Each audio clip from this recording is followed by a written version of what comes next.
Hi all.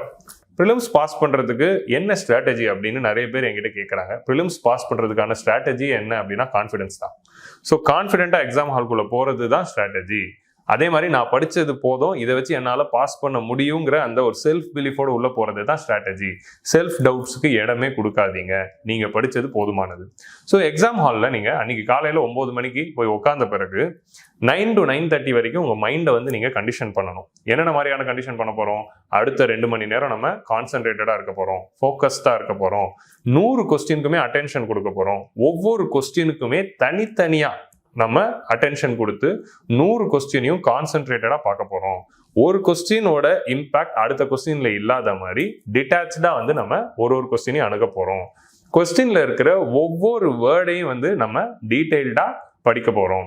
And exam ஹாலில் இந்த 2 hours ஃபுல்லாகவே நம்ம கான்ஷியஸாக இருக்க போகிறோம். அப்படிங்கிற இந்த மைண்ட் செட்டை உருவாக்கிக்கிட்டு எவ்ரி 100 கொஸ்டின்ஸுமே நீங்கள் ஃபுல்லாக படிக்கணும், ஒரு வேர்டு விடாமல் படிக்கணும், ஒவ்வொரு வேர்டையும் அண்டர்லைன் பண்ணி படிச்சுட்டு அப்புறமா ஒரு கான்ஷியஸான ஒரு டெசிஷன் எடுக்க போகிறோம் அப்படிங்கிறதுல இருக்கணும். ஒரு கொஸ்டின் தெரியலையா பரவாயில்ல, 5 கொஸ்டின் தெரியலையா பரவாயில்ல, 100 கொஸ்டினுமே தெரியணும்னு அவசியம் இல்லையே.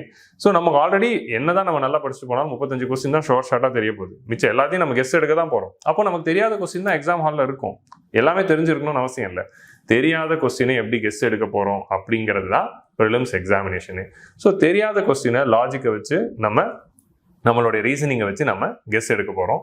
ஸோ அதுக்கான மனநிலையை உருவாக்கிக்கோங்க. ஸோ ஆங்ஷியஸாவோ நர்வஸாவோ ஆனீங்கன்னா உங்களால் ஃப்ரீயாக யோசிக்க முடியாது. இது வரைக்கும் நம்ம படிச்சாச்சு, இதுக்கு மேலே நம்மளால் எதுவும் படிக்க முடியாது.